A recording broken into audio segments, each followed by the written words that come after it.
বন্ধুরা কেমন আছেন? চ্যানেল 16 পক্ষ থেকে আপনাদের সবাইকে শুভেচ্ছা জানাচ্ছি, সাদর আমন্ত্রণ জানাচ্ছি।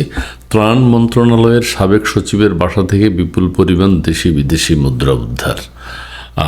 ত্রাণ মন্ত্রণালয়ের সাবেক সচিব তার বাসা থেকে দেশি বিদেশি বিপুল পরিমাণ বৈদেশিক মুদ্রা উদ্ধার করা হয়েছে। সেটি কিভাবে করা হয়েছে আপনাদেরকে জানাচ্ছি।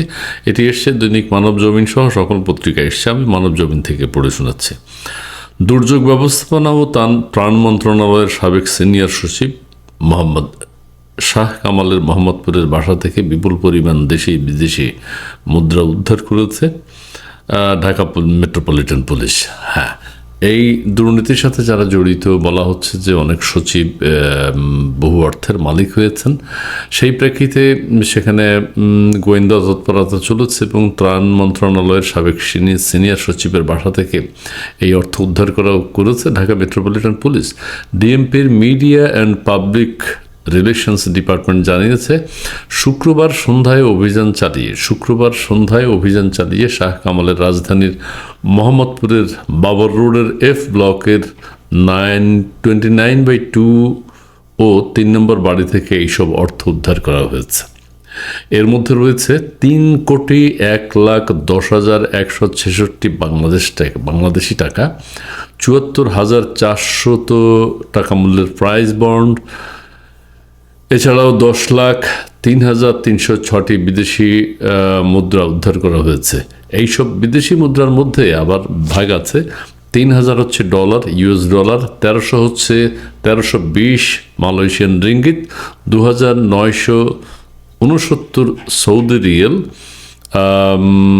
4,122 Singapore dollar, 1,915 Australian dollar, 35,000 Korean yen এবং 199 চীনা মুদ্রা রয়েছে। অর্থাৎ এই টাকাগুলো এইভাবে বিভিন্ন দেশের মুদ্রা হিসাবে রাখা হয়েছে। যখন তিনি কোনো দেশে যাইতে চাইতেন সেখান থেকে অর্থ নিয়ে যেতেন। তবে আরও ঘটনা আছে, তিনি কিন্তু বাসায় ছিলেন না, অর্থগুলো গোয়েন্দারা তার বাসায় পেয়েছে।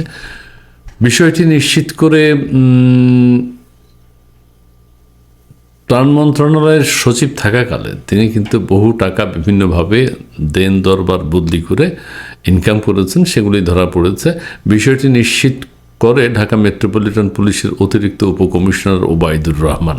গোপন সংবাদের ভিত্তিতে বাবর রোডের ওই বাসায় তারা তল্লাশি অভিযান চালিয়েছেন।